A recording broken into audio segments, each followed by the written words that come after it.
perante ele, e como raiz de uma terra seca, não tinha aparência nem formosura. Olhámo-lo, mas nenhuma beleza havia que nos agradasse. Ele era desprezado e o mais rejeitado entre os homens, homem de dores e que sabe o que é padecer. E como um de quem os homens escondem o rosto, era desprezado e dele não fizemos caso. Certamente ele tomou sobre si as nossas enfermidades e as nossas dores levou sobre si. E nós o reputávamos por aflito, ferido de Deus e oprimido. Mas ele foi traspassado pelas nossas transgressões e moído pelas nossas iniquidades. O castigo que nos traz a paz estava sobre ele, e pelas suas pisaduras fomos sarados.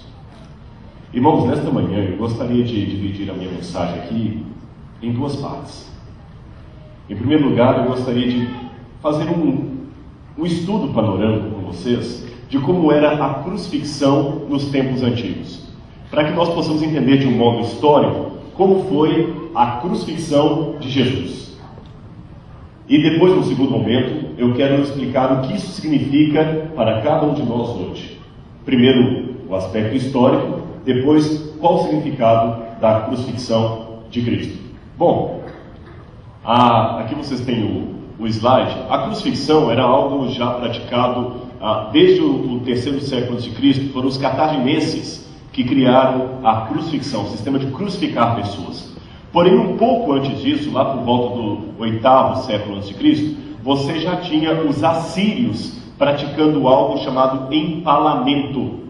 O empalamento que vocês estão vendo seria realmente um poste onde os inimigos, o empalamento seria esse poste como se fosse realmente um espetinho de churrasco ali, onde os assírios simplesmente fincavam os seus inimigos. Então esse quadro aqui que está hoje no British Museum lá de Londres, ele mostra os assírios praticando o empalamento. Alguns acreditam que quando os cartagineses inventaram o método de crucificar pessoas, eles se inspiraram nos assírios que haviam vindo antes deles. Sobre a crucifixão, eu quero apenas abrir um parênteses para explicar algo para vocês. Eu respeito a todas as religiões e como eu quero que a minha seja respeitada, mas respeito não é sinônimo de concordância. Eu posso respeitar, porém eu posso discordar. Então eu vou primeiro elogiar um grupo religioso que merece a minha simpatia, as Testemunhas de Jeová. Por que eu digo que merece a minha simpatia? Porque pessoas que têm a coragem de sair todos os dias, de porta em porta, oferecendo a sua literatura sem ganhar nada por isso, são pessoas comprometidas com a religião deles, com a fé deles. Eu tenho que respeitá-los. Eles crescem muito. Num país onde infelizmente a nossa colportagem está morrendo, porque o pessoal diz que colportagem não funciona aqui na América, os Testemunhos de Jeová continuam batendo de porta em porta e a religião deles está crescendo muito mais que a Igreja Adventista aqui na América. É algo a se pensar. Tá bom? Alguns falam que aqui não funciona o trabalho de porta em porta, mas os Testemunhos de Jeová continuam fazendo e continuam crescendo. Então merece o meu respeito. Mas eu discordo da doutrina deles. Os Testemunhos de Jeová ensinam que Jesus não foi crucificado porque a cruz era uma estaca de tortura. E eles colocam até o grego, eles falam, se eles baterem em sua porta, eles vão ensinar isso para você. Que a palavra para cruz em grego é stauros. Stauros significa estaca. Então Jesus foi colocado numa estaca. Isto não procede. Quando os cartagineses criaram a crucifixão, eles tinham um alfabeto que também deu origem ao alfabeto grego. E lá havia várias letras. O alfa, beta, gama, delta, epsilon, zeta. E havia uma letra que originalmente era em forma de X, depois passou a ser em forma de T, porque as letras mudam o formato. Essa letra chamava-se Tau. Tau. No início ela era em forma de X, depois passaram a escrever em forma de T, letra Tau. E o nome do instrumento é stauros. Colocar em forma de T, em forma de X ou em forma de T, colocar em forma de Tau. Ficou claro? Então Jesus não foi colocado numa estaca. Os romanos não usavam isso. Os romanos aperfeiçoaram a ideia dos cartagineses de cruz. E os romanos se tornaram os maiores especialistas em matar pessoas com cruz. E era algo tão terrível, que eu tenho aqui uma foto de Cícero. Se houver alguém em nosso meio aqui que é estudante de direito, ou advogado, você certamente já passou por Cícero. Cícero é o pai da legislatura romana. Cícero praticamente elaborou a maior parte das leis romanas. E Cícero dizia que a crucifixão era o pior tipo de morte que havia. Cícero dizia que a cruz era o sumo suplício, era o sacrifício, o sofrimento pior que havia. Aliás, deixa eu contar uma coisinha para vocês. Houve um homem chamado Rabílius, que era um cidadão romano, e quando ele foi condenado, o juiz o sentenciou à morte de cruz. Aí Rabílius apelou. E quando Rabílius apelou, sabe o que ele contratou para ser advogado de defesa dele? Cícero. Quando Cícero foi defendê-lo, Cícero falou assim: senhores, a cruz é algo tão terrível que essa palavra não deveria nem ser pronunciada diante dos ouvidos de um cidadão romano. Eu vou explicar por que ele falou isso no dia do julgamento lá. A cruz era um instrumento de tortura tão sério que durante um tempo, crux em latim passou a ser um palavrão, uma palavra má, um calão. Quando as pessoas queriam xingar umas às outras, diziam crux, era um xingamento. E Cícero conseguiu que Rabílius fosse liberto, e a partir daquele ato, o governo de Roma sancionou que nenhum cidadão romano poderia ser crucificado. Então vejam como era terrível. Por pior que fosse o crime cometido por um cidadão romano, ele nunca podia ser sentenciado à morte de cruz. Esse aqui é Plautus. Plautus foi o mais antigo escritor romano, ele era escritor de peças, a falar sobre a crucifixão. E ele falava da cruz como sendo a terrível punição dos escravos. Flávio Joséfo foi um outro historiador que tinha cidadania romana, mas era judeu. E Flávio Joséfo viu pessoalmente Jerusalém sendo destruída no ano 70 por ordem dos romanos. E Joséfo falou que ele testemunhou a crucifixão de milhares de pessoas. E ele disse que realmente a cruz era o pior tipo de sofrimento que tinha. Esse que vocês estão vendo aí é Sêneca. Sêneca foi um dramaturgo que ele dizia, quando ele escreveu uma carta para um amigo dele, ele falou assim: eu prefiro o suicídio à morte de cruz. Deixa eu explicar para os irmãos o significado desta frase dele. Eu prefiro o suicídio à morte de cruz. Naquele tempo, as pessoas acreditavam que qualquer morte seria honrosa, menos o suicídio. Se alguém da sua família suicidasse, a família toda perdia o direito de comércio. Sabiam disso? Se uma mulher, por exemplo, suicidasse, os filhos dela não podiam mais receber pensão alimentícia, não podiam ter emprego, não podiam frequentar a escola.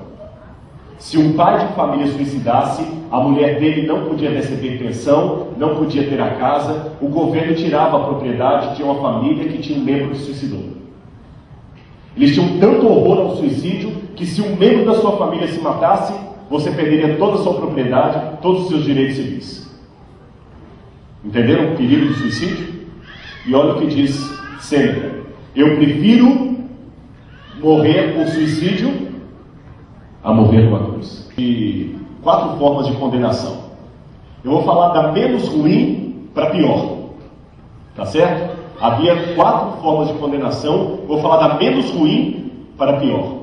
A forma de condenação menos ruim que havia era o degolácio, a decapitação. Porque se a pessoa fosse precisa ali, cortava a cabeça. Cidadãos romanos que eram condenados à morte, geralmente eram degolados, porque era a forma mais misericordiosa. Paulo, por exemplo, foi degolado. Era um cidadão romano. A outra forma pior do que o degolácio, do que a decapitação, era o damnatio ad bestias. O que era o damnatio ad bestias? Ser jogado às feras, para ser devorado vivo. Nos círculos máximos romanos, eles jogavam a pessoa no meio das feras, então vinham leões, urso, hienas, e eles devoravam você vivo. Isso era pior do que ser degolado. Porém, pior do que isso, era o cremácio, ser queimado vivo. Acendia uma fogueira e você era queimado vivo. E pior do que isso, era a cruz. Pior do que ser decapitado, pior do que ser lançado às feras, pior do que ser queimado vivo era a crucifixão. Agora vocês estão notando por que a cruz realmente era algo terrível. Mas deixa eu abrir um parênteses aqui para falar um pouquinho sobre as formas de cruz que havia na antiguidade. A mais antiga forma de cruz que nós conhecemos é esta cruz que vocês estão vendo aí, chamada de suástica. Quando você vê essa cruz, qual a primeira coisa que você lembra? Hitler, o nazismo. Mas essa cruz, ela começou na Índia. A palavra suástica em hindu, em sânscrito, significa boa sorte.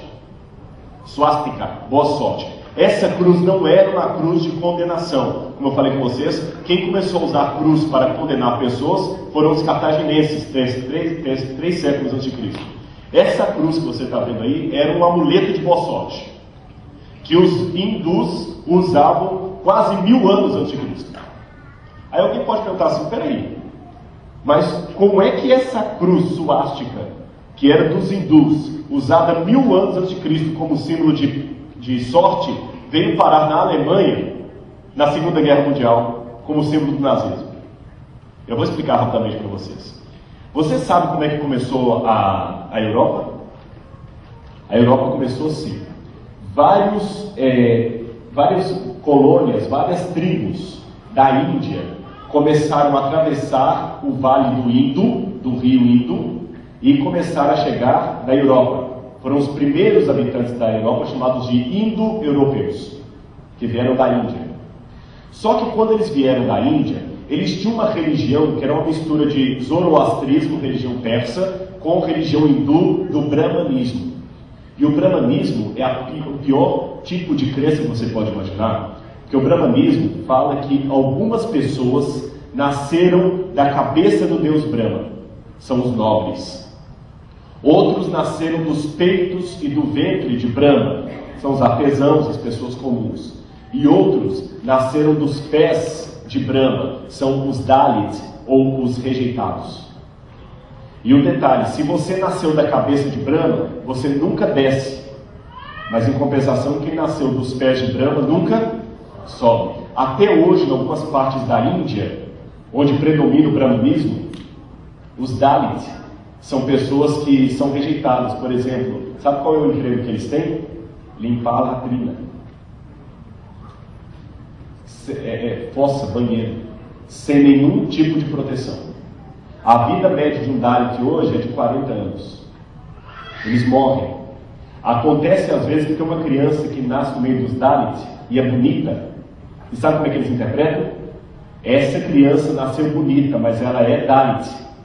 Então ela está errada. É um demônio que está nos enganando através dessa criança.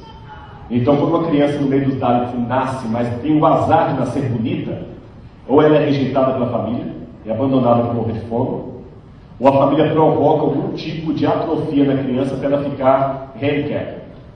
Por exemplo, eles podem pegar a perninha da criança e enrolar, a criança vai crescendo, e a perna vai ficando atrofiada, porque ela é rejeitada. E os que nasceram da cabeça de Brahma eram os especiais, eram chamados de ários ou arianos. Então, através da Pérsia, o país das Árias, os arianos vieram para a Europa e colonizaram vários países da Europa, inclusive a Alemanha. E eles eram considerados a raça pura, a raça ariana. Então, quando Hitler assumiu o poder, Hitler queria restaurar a raça ariana, dos primeiros colonizadores dali, que não tiveram mistura de raças. E para enaltecer os arianos, usou como símbolo do nazismo a cruz suástica, que era da religião hindu. Ficou claro para todo mundo? Havia uma outra cruz também, usada no Egito, que era também um símbolo de vida eterna, Ankh. Se diz Ankh em egípcio. Era um símbolo de vida eterna. Não era instrumento de condenação. Mas já que eu quero falar da cruz como instrumento de condenação, eu vou mostrar 4 tipos para vocês. O primeiro aqui é a decussata. Lembra que eu falei que tal pode ser X ou T? A decussata era uma cruz antiga em forma de X. Ela era baixinha, dessa altura mais ou menos. A pessoa era colocada com as pernas abertas e os braços abertos. E às vezes eles misturavam, colocavam a pessoa nessa cruz e praticavam daninácio a bestias, misturavam as sentenças. A pessoa era devorada por animais ou atiradores de arco e flecha ficavam treinando tiro ao alvo na pessoa. Um outro tipo de cruz que havia era a cruz imissa ou latina. Essa cruz era em forma de T, era bem alta, às vezes ela tinha 3 metros de altura. Eram duas partes, o stipes, que era o poste, e o patíbulo, que era o travessão. O poste dava mais ou menos 3 metros, o travessão, que era o patíbulo, 2 metros e meio, 2 metros, 2 metros e pouco, dependia do tamanho da pessoa. Era uma cruz muito alta. Havia uma outra forma de cruz, que é a chamada cruz comissa. Ela também era baixa, mas era em forma de um T, mas era baixinha também. Ah, não, desculpa, essa era alta, perdão, eu confundi. Essa era alta também, mas era em forma de T, ela não tinha aquela parte superior. A que era baixinha, que tinha essa cruz, que é a cruz imissa quadrata, chamada cruz grega, ela era em forma de sinal de soma, de mais, e era baixinha. Então tem duas cruzes baixas, uma em forma de X, outra em forma de T, e duas cruzes altas, uma em forma de T maiúsculo, outra em forma de T minúsculo. Agora a pergunta que a gente faz é: qual dessas cruzes foi aquela que Jesus foi condenado? Qual vocês acham? Tradicionalmente nós colocamos a segunda, da esquerda para a direita, não é? E por que a gente deduz que é ela? Eu não vou ler todos os textos bíblicos aqui, só mencionados, por causa de algumas referências da Bíblia. Por exemplo, na Bíblia fala, eu tenho aqui as passagens, depois você pode consultar em casa, que em cima da cabeça de Jesus havia uma placa com uma inscrição em 3 línguas. Quais eram as línguas? Vão lembrar? Grego, hebraico e faltou um, latim, onde estava escrito Jesus de Nazaré, rei dos judeus. Isso foi fixado no alto da cabeça dele. Então não pode ser a cruz imissa nem a decusada, porque ambas não davam altura para aquilo, não tinha aquela parte de cima. Mas também não poderia ser a imissa quadrata. Por quê? Porque a Bíblia dá a entender que Jesus estava em um lugar alto. Por que eu deduzi isso? Quando Jesus morreu, o que o soldado fez para verificar a morte de Jesus? Usou uma faca? Uma espada? Uma lança. Para perfurar aqui em Jesus, com uma lança, Jesus deveria estar alto. Quando Jesus teve sede, o que eles fizeram para dar água? Na verdade, vinagre, né? Que era vinho estragado. Sabe por que colocaram vinagre ali para Jesus beber? Não é só porque era amargo, não, tinha uma outra razão. Era morfina. Porque a pessoa não morria rapidamente na cruz. Isso que é interessante. A cruz provocava a maior dor possível, mas a cruz não era letal. Ninguém morria por causa da cruz. A cruz era como a doença de AIDS. Você sabe que a AIDS, na verdade, ela diretamente não mata. O que mata, às vezes, uma pessoa que tem AIDS é a defesa imunológica que foi fraca, às vezes é uma gripe, às vezes é alguma coisa. A AIDS tira a defesa imunológica. A cruz é mais ou menos isso. A cruz enfraquecia a pessoa, mas a pessoa morria por desidratação, as intempéries, mas não pela cruz em si. E a pessoa ficava 3, 4, 5 dias crucificada, ainda agonizando, sem morrer. E quando a pessoa não estava aguentando muito, eles tinham uma espécie de misericórdia. Eles colocavam vinagre ou vinho altamente fermentado, estragado, na boca da pessoa, que a pessoa pegava aquele fel, aquela morfina, e ele ficava anestesiado e ficava meio bêbado. Por isso a Bíblia fala que Jesus recusou beber aquele vinagre. Porque Jesus, se bebesse, o que ia acontecer? Jesus ficaria bêbado. E bêbado, Satanás poderia ter acesso à mente de Cristo. Cristo não aceitou nenhuma forma de escapar da dor. Agora é interessante, como alguém já colocou, para dar esse vinagre a Jesus, eles também usaram o quê? Um caniço. Então é porque estava alto. Ok, já que nós estabelecemos a forma como Jesus foi crucificado, havia algumas formas de montar essa cruz ali no Calvário.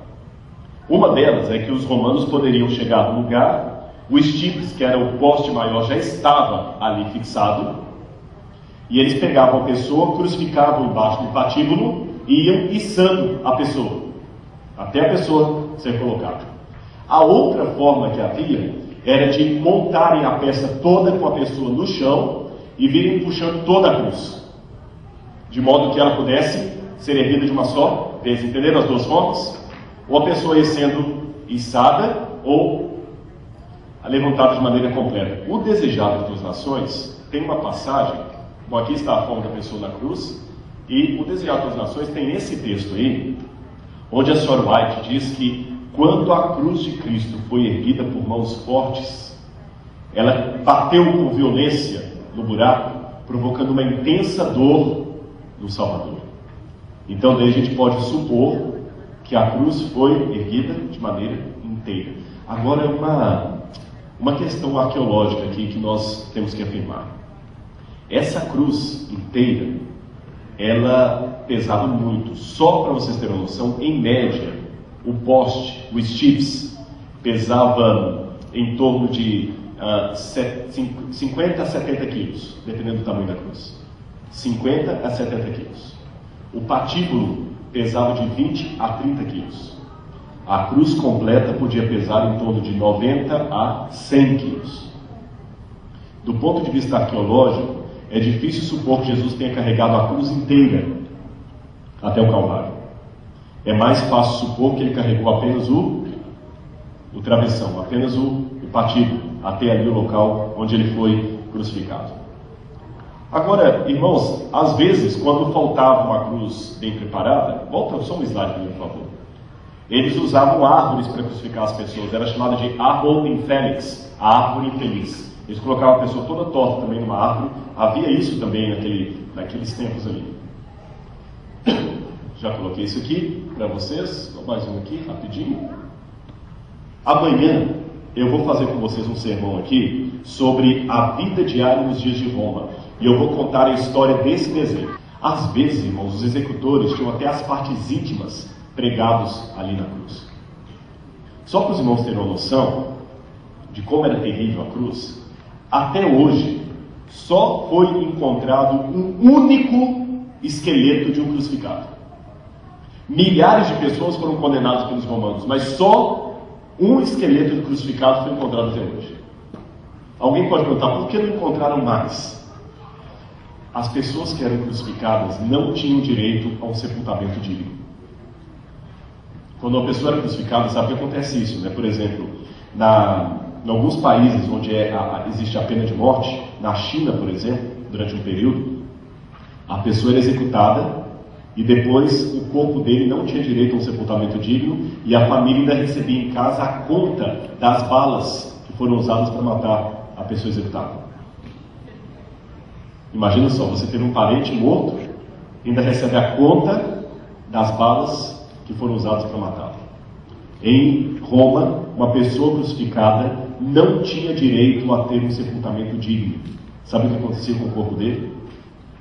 O corpo era jogado ou para servir de carne para as feras do circo, ou jogado numa piscina de areia, que tem um nome em latim, puttanescum.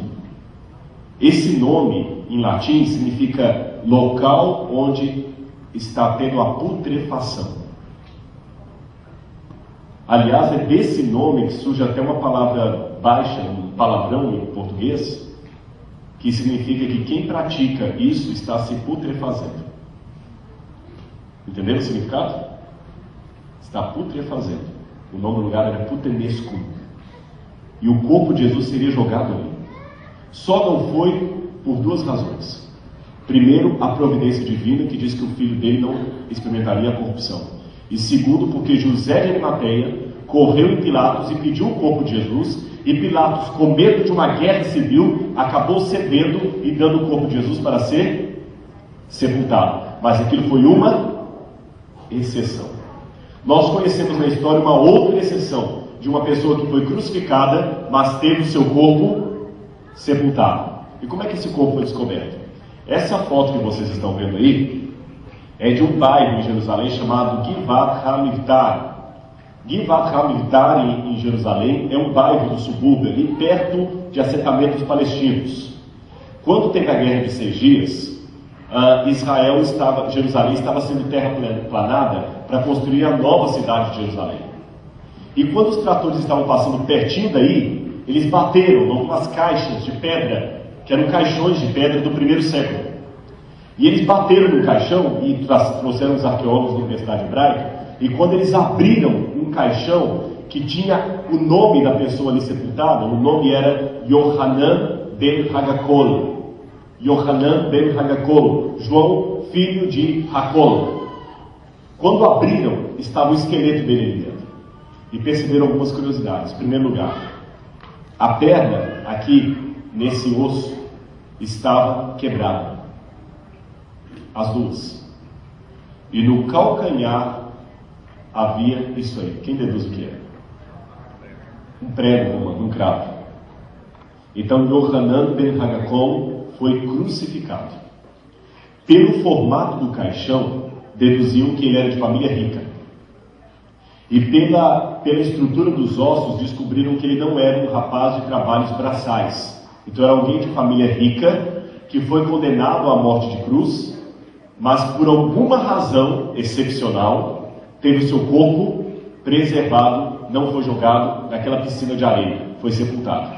E a partir aqui vocês têm uma réplica de como seria originalmente o pé dele com o cravo colocado e o osso original com o prego romano enferrujado ali. O prego passava na cartilagem e não rompia nenhum osso sequer.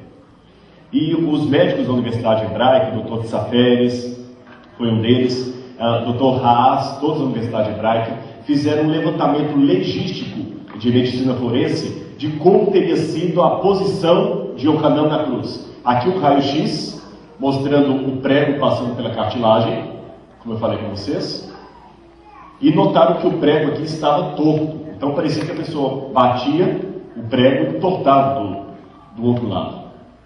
Esta foi uma das posições que pensaram que o crucificado poderia ser colocado, com os pés um de cada lado e as mãos para trás. Mas outros pensam hoje que a posição seria essa aí. Essa é a posição defendida por alguns legistas de como a pessoa era colocada na cruz. Bem diferente daquela posição clássica que a gente imagina de alguém em pé. Um único prego atravessava os dois calcanhares. E a pessoa tinha o corpo virado para frente retorcido. Nessa posição, assim, a pessoa ficava numa condição muito incômoda.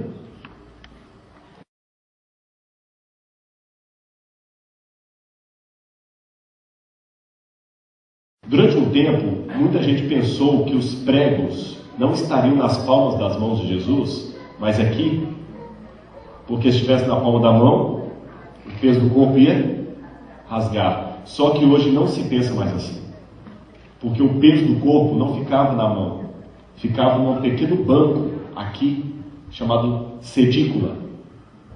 Então a pessoa era colocada desse jeito e apoiava uma das nádegas na sedícula, nesse banco. Só que nessa posição, a pessoa tinha um nervo ciático comprimido. Então ele sofria fortes dores no ciático, normalmente, que era uma posição incômoda.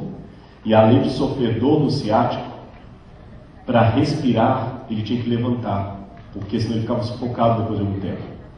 Então a pessoa tinha que fazer esse movimento aqui para respirar de vez em quando. Ele tomava um pouco de fôlego e caía novamente. E os pregos ficavam aqui na palma da mão. Quando eles queriam apressar a morte da pessoa por qualquer razão, bom, o desenho aqui, os pregos ainda estão aqui no pulso, mas hoje já não se pensa mais assim. Quando eles queriam apressar a morte da pessoa por qualquer razão, eles praticavam o que chama-se de crurifrágio. Quebravam as pernas da pessoa, porque com as pernas quebradas, a pessoa não conseguia erguer para pegar fôlego e morria asfixiada mais rapidamente. Por isso que, quando Pilatos soube que Jesus já havia morrido, o que eles fizeram com os ladrões que estavam do lado? Quebraram as pernas para apressar a morte dos ladrões. E Jesus não quebrava as pernas porque Jesus já havia morrido. Irmãos, e um detalhe a mais. Não sei se vocês perceberam. A pessoa era colocada completamente nua. Não havia nenhum pano cobrindo ali as partes íntimas de Jesus Cristo. Imagina um pouco isso agora, quando a gente lê Isaías. Olhamos-no, mas nenhuma beleza havia que nos agradasse. Para pensar nisso. Lembra que Cícero falou que a cruz era uma palavra tão feia que não deveria ser pronunciada nos ouvidos, perante os ouvidos do cidadão romano? Lembra que era um xingamento? E por que o Filho de Deus morreu justamente nessa pior forma? Nu. Já pensou você estar completamente nu na presença de todos? A sua autoridade, o seu respeito vai embora. E ele passou isso por você. Agora eu tenho uma pergunta para passar para a última parte do sermão. Qual a diferença da cruz de Cristo? Os romanos crucificaram milhares de pessoas. Se eu voltar aqui, eu tenho aqui alguns dados para vocês terem uma noção. Olha bem, Heródoto fala que Dario crucificou de uma só vez 3.000 babilônios naquele empalamento, se eu posso chamar aqui de crucifixão. Tito Livio fala de 25 escravos crucificados por conspirarem contra Roma. Osório testemunhou a execução de 450 homens na revolta dos escravos da Sicília. Após a morte de Espartacus, 6.000 escravos foram crucificados de uma só vez ao longo da Via Ápia. Também na época da Guerra de Jerusalém, Adriano crucificou 2.000 judeus durante a revolta de Bar Kokhba. Milhares de pessoas foram crucificadas. A pergunta que eu faço é: qual a diferença da cruz de Cristo? Por que a dele é diferente? Por que o martírio de Jesus é diferente? Irmãos, se eu ficar apenas no aspecto físico, eu estou dando apenas uma aula de história. O que isso significa? O que isso significa? A diferença da cruz de Cristo não está no que nós vimos, está no que nós não vimos. Porque no livro de Hebreus diz que ele experimentou a morte por todos os homens. A Bíblia fala de duas mortes. A primeira morte, consequência natural do pecado, todos nós um dia vamos morrer, exceto aqueles que ficarem até a volta do Senhor. E a segunda morte, a morte do lago de fogo e enxofre. Essa segunda morte é o inferno no seu pior estado, que o inferno significa sepultura e também segunda morte. É a ausência absoluta de Deus. Tanto é que se você olhar para o Apocalipse, o lago de fogo e enxofre não causa queimaduras, causa tormento. Nem o diabo ainda experimentou a segunda morte. Sabem disso? Ele vai experimentar depois do milênio. A única pessoa em todo o universo que experimentou a segunda morte até agora foi Jesus Cristo. E ontem eu falei para os jovens, eu pedi licença para repetir. Ele pagou um preço eterno para você estar sentado aqui hoje ouvindo essas palavras. Jesus vai ficar para sempre preso a um corpo humano, glorificado, porém ainda um corpo humano. Se você tem uma cicatriz, no céu a cicatriz vai desaparecer, mas as marcas da crucifixão não. Ele vai ficar para sempre. E não é só um memorial da redenção, não. É só um memorial? Não, não é só isso. Aquilo ali é o preço que ele pagou. Imagine que eu fosse Deus e tivesse uma visão divina, e que para você ser salvo eu teria que ficar cego. Mas eu não tenho como ficar cego porque eu sou um Deus. Mas eu posso voluntariamente fechar os meus olhos para todo sempre, apenas para pagar o preço da sua salvação. Cristo não perdeu nenhum atributo divino dele, mas voluntariamente ele resolveu não usar alguns dos seus atributos por toda a eternidade por amor a você. Já parou para pensar nisso? Ele ficará para sempre preso a um corpo humano. Isso é amor. Por que você ainda duvida? Nessa semana de oração eu quero falar de muitas evidências de Deus, mas a evidência maior é que aquele dia na cruz ele pensou em você. E eu termino meu sermão aqui colocando você para pensar apenas uma coisa. Eu estava em casa no Brasil quando eu ouvi sobre a queda das torres gêmeas do World Trade Center. Vocês ouviram também as notícias daqui. Foi um horror o 11 de setembro. Eu vi aquela tragédia, comentei, liguei para minha esposa, comentamos em sala de aula, mas naquele dia eu almocei normalmente. Almocei. Eu dei minha aula, o colégio não fechou, eu não faltei ao trabalho. A história continuou. Agora deixa eu mudar um pouquinho a história.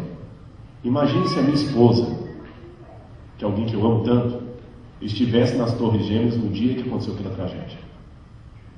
E eu estivesse em casa, e ela estivesse aqui em Nova York. E eu soubesse que naquele dia ela estava em Nova York nas Torres Gêmeas. E eu ligasse a TV e visse as Torres Gêmeas cair. O que vocês acham? Eu ia trabalhar? Eu ia dar aula?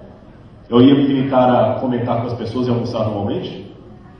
Qual a diferença da primeira situação para a segunda? É que na primeira era apenas uma notícia de tragédia. Na segunda, alguém que eu amo estava envolvido.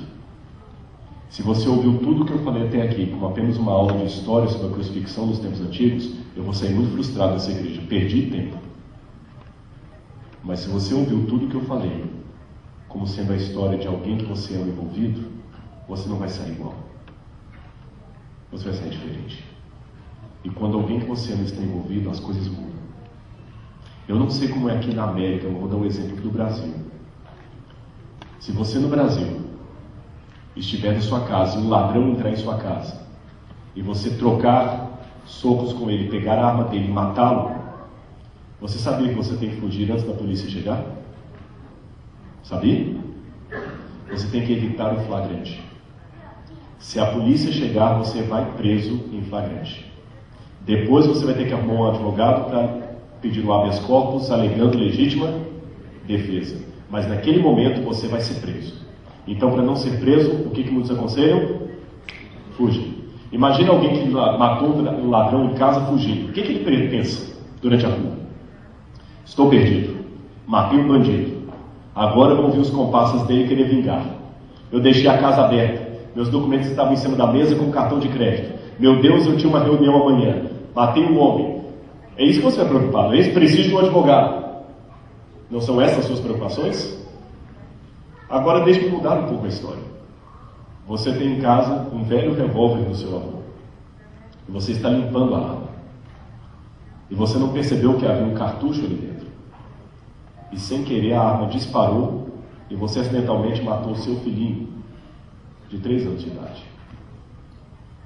Tecnicamente falando, você também deveria fugir para evitar o flagrante, porque a polícia vai vir.